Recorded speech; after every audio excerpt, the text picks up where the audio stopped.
Echoes of that night in Las Vegas still haunt the octagon. The moment Khabib Nurmagomedov launched himself over the cage wasn't just a post-fight frenzy, it was the eruption of years of boiling rage, religious insults, and personal vendettas. The fight between Khabib and Conor wasn't just a clash of two elite fighters. It was a collision of two worlds. One calm and disciplined, forged in the shadows of Dagestan's harsh mountains.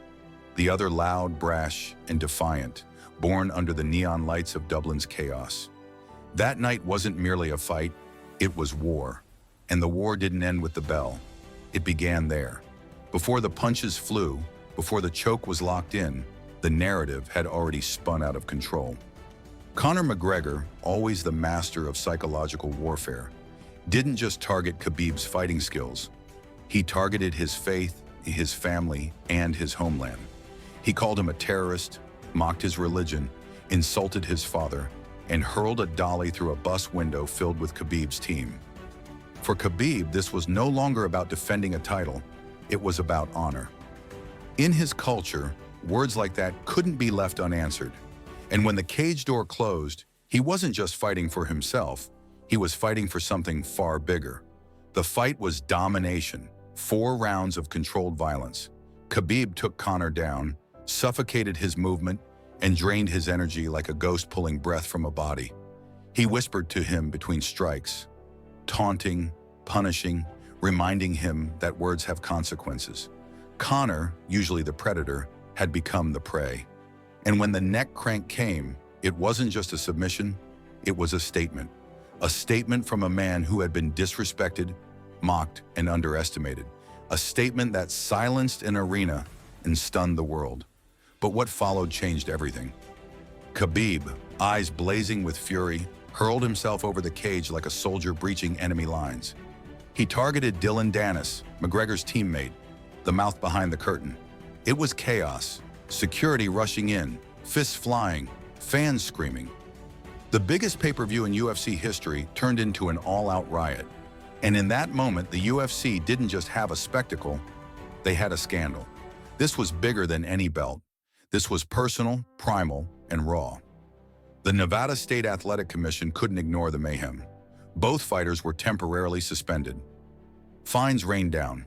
Khabib faced a $500,000 fine and a 9-month suspension, later reduced with a public service message. Conor, too, was suspended for 6 months. But those were just numbers. The real price was reputation. Khabib, the quiet warrior, had exploded. Conor, the former double champ, had been dismantled. The world was watching, and the fallout had just begun. In Dagestan, Khabib was hailed as a hero. He didn't just win a fight, he defended a code. In a land where loyalty, faith, and respect run deeper than blood, his actions were seen not as reckless, but righteous. He had been provoked, humiliated, pushed beyond measure, and yet he prevailed. His father, Abdulmanap, though disapproving of the post-fight chaos, reminded the world that discipline remains the highest virtue. But make no mistake, Dagestan stood behind its champion. To them, Khabib had brought honor back from a battlefield disguised as a cage. Meanwhile, Conor vanished into silence. The man who once commanded microphones with poetic venom now spoke only in shadows. A tweet here, an apology there. But the damage was done. The mystique had cracked. For years, Conor had danced on the edge of the line, pushing boundaries for promotion, but this time he had crossed into something darker. He had awakened a storm he couldn't contain, and that storm had a name: Khabib. Dana White stood at the center of the firestorm. The UFC president had promoted this fight with all the fury of a war general, but the aftermath was more than he bargained for. Questions arose. Had the UFC allowed the buildup to get too personal? Had the thirst for profit blinded them to the risks? Dana defended the fight's promotion, but deep down, he knew the lines had been blurred. The UFC got the attention, the money, the headlines, but they also got a black eye. And the repercussions would echo far beyond the cage. Sponsors took notice. Media frenzy exploded. The world of MMA was no longer niche. It was now a global storm center. Every sports channel dissected the events. Every fan picked sides. Was Khabib a hero defending his values, or a fighter who had lost control? Was Conor a provocateur who went too far, or a genius who played the villain role too well? These weren't just debates, they were divisions.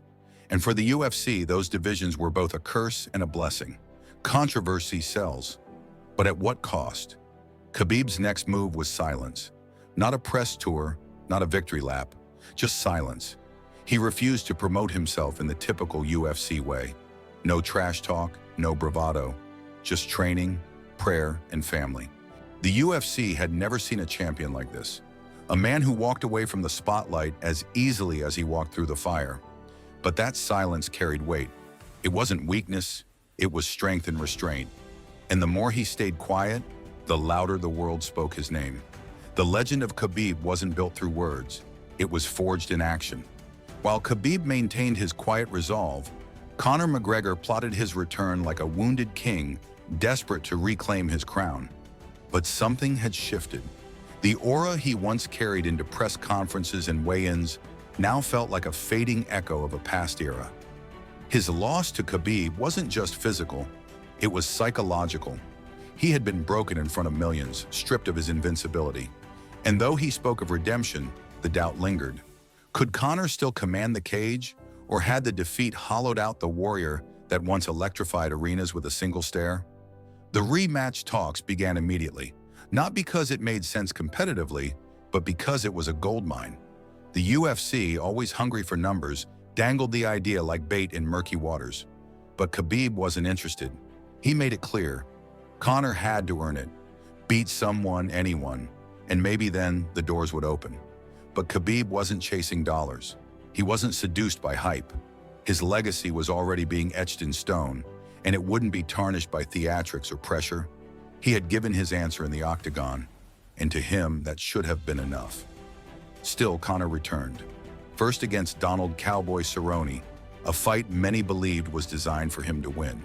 And he did, spectacularly, in just 40 seconds. Shoulders, knees, and a left hand sealed the deal. The crowd roared, media erupted, and suddenly the old Conor seemed back. But beneath the surface, the whispers grew louder.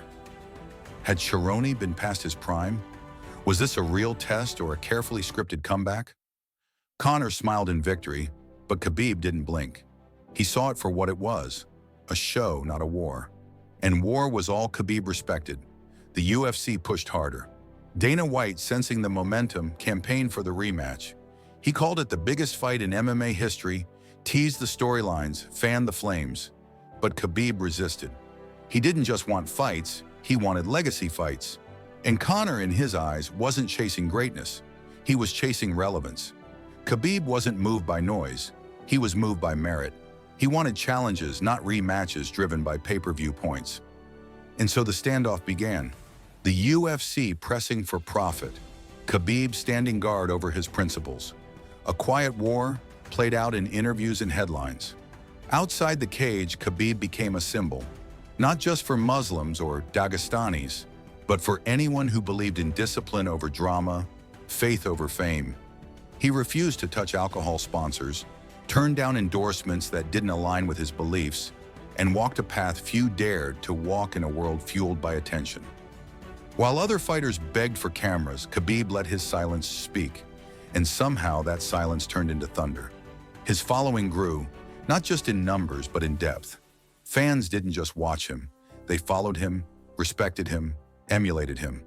Then tragedy struck. Khabib Nurmagomedov, Khabib's father, mentor, and guiding light, passed away due to COVID-related complications.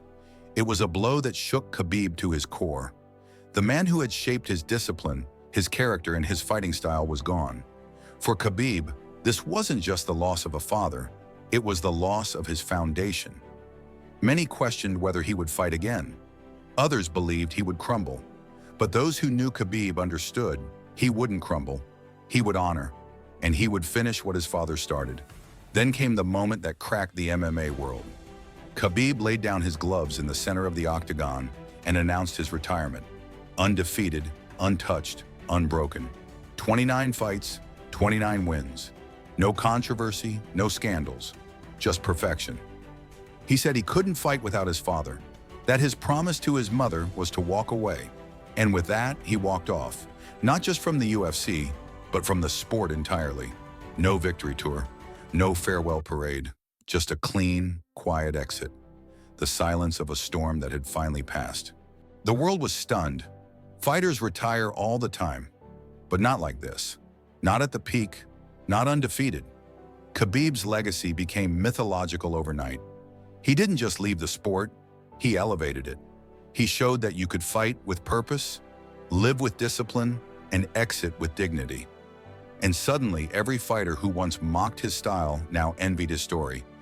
He had rewritten the blueprint. In a sport built on chaos, Khabib had found peace and made it powerful. But Conor wasn't done. As Khabib ascended into legend, Conor spiraled downward. Losses piled up. Poirier knocked him out, then broke his leg. The brashness returned, but it felt forced. The insults, the chaos, the confidence. They all sounded like echoes of a past that no longer fit. The king who once ruled now looked like a ghost wearing a crown. The fire was still there, but the flame had dimmed. And as Khabib watched from the mountains of Dagestan, a quiet truth lingered. The fight had ended long ago, and only one man had truly won. The magnitude of the Khabib versus Conor rivalry could never be captured in numbers alone, but the numbers told a story of their own. Over 2.4 million official pay-per-view buys, tens of millions more watched through pirated streams. The UFC's value surged by hundreds of millions in a single day. Bars overflowed, streets flooded with fans waving Irish and Russian flags, chanting names like they were at war. Reporters from every continent swarmed the scene. Even non-MMA fans tuned in, drawn not by the sport, but by the story of vengeance, ego, faith, and pride. It wasn't just a fight. It was a moment in history. That one night changed everything. The UFC, once a niche combat league, was suddenly a global empire. Sponsors lined up. Broadcast rights were auctioned off to the highest bidder. Fighters who once made peanuts now demanded millions. And they got them. Every up-and-coming warrior now studied Conor's charisma and Khabib's discipline. They weren't just athletes anymore. They were businessmen, marketers, and icons. The blueprint had been rewritten. If you wanted to survive in this new era, you had to fight like Khabib and speak like Conor. One taught the world how to win, the other taught it how to sell. But beneath the business, the story remained deeply human. Two men from opposite ends of the world, one who rose from welfare and plumbing to build an empire of whiskey and words, the other from a quiet mountain village who wrestled bears and memorized scripture before learning to speak English. They were forged in fire, yet walked entirely different paths. They clashed not because of destiny, but because the world demanded it. And once they collided, they created a legend that neither could escape, even years later. Khabib retired undefeated, but his shadow never left. He became a coach, a mentor, a symbol of clarity in a world consumed by chaos. His pupil, Islam Makhachev, rose to power under his guidance, continuing the legacy with precision and dominance. Khabib stayed close to the fight game, but on his own terms. He didn't chase fame, he let it follow him. He didn't speak loudly, his silence made the world lean in closer. His influence stretched far beyond the octagon into boardrooms, mosques, schools, and presidential meetings. He had become something rare in sports, untouchable. Conor, meanwhile, fought to stay relevant, not just in the rankings, but in the conversation. He ventured into business, whiskey, fashion, and even film. He posted and deleted cryptic tweets. He hinted at comebacks, promised violence, teased weight jumps. But the cage had changed. The fighters were younger, faster, hungrier. And though his star power remained, his dominance had faded. Fans still watched, but now they watched for the story, not the skill. They wanted to see if the king had one last war left in him, or if the chapter had quietly closed long ago. And yet, through all the dust and smoke, the question lingers in every conversation, every podcast, every gym around the world. What if there was a rematch? What if Khabib came back for one last dance? One final reckoning between chaos and control, between fury and faith. Could Conor rise again? Could Khabib be tempted?